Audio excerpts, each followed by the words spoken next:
শুক্রবার রাজধানী সহ সারা দেশে দফায় দফায় সংঘর্ষ, বিভিন্ন স্থাপনায় হামলা, আগুন, প্রাণ হারালো সাংবাদিক সহ 23 জন। প্রধানমন্ত্রী লড়তে লড়তে বললেন, মাথা নোয়াবেন না বলেছেন ওবায়দুল কাদের। পুলিশি হামলার নিন্দা মির্জা ফখরুলের।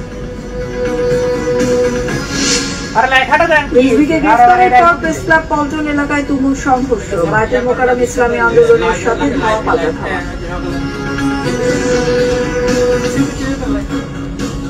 সংবাদ শিরোনাম দেখছিলেন, এবার বিস্তারিত। আজ থেকে সারা দেশে কারফিউ জারি ও সেনা মোতায়েন করা হয়েছে। নৈরাজ্য করলে দেখা মাত্র গুলির নির্দেশ। প্রধানমন্ত্রীর নির্দেশে সারা দেশে সেনা মোতায়েনের সিদ্ধান্ত হয়। সংঘাত নিয়ন্ত্রণে বেসামরিক প্রশাসনকে সহায়তা করবে সেনাবাহিনী। জরুরি পরিষেবা কারফিউয়ের আওতামুক্ত থাকবে। শুক্রবার গণভবনে 14 দলের সাথে বৈঠকের পর আওয়ামী লীগের সাধারণ সম্পাদক ওবায়দুল কাদের এসব সিদ্ধান্তের কথা জানিয়েছেন। রকুনুজ্জামানের রিপোর্ট।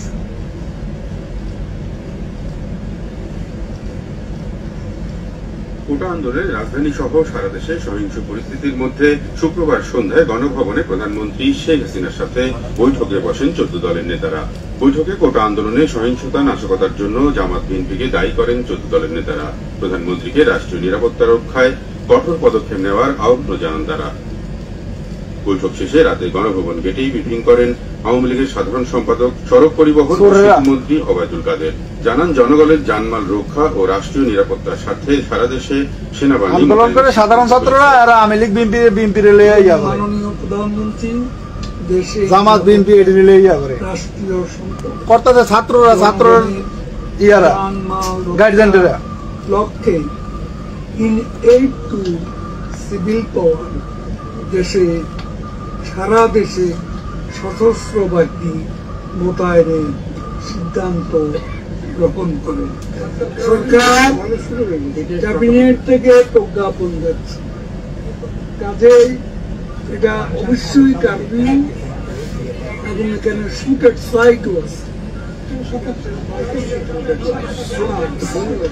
52 আন্দোলন পুরা ছাত্ররা ইয়া করছে, ছাত্রগুলোকে তোমরা ভাঙালো।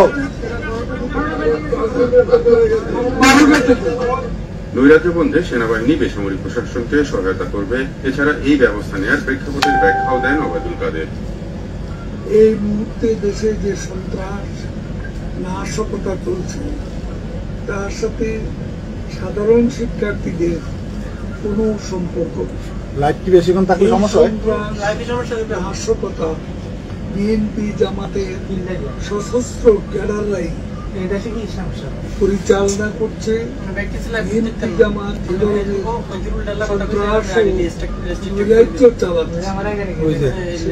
খালি বিএনপি আর জামাতের ঠিক আছে। কি রে ভাই, মানুষ তো বোঝে না, মানুষ কি বোঝে না, জনগণ কি বোঝে না। হাসপাতাল আক্রমণ করেছে,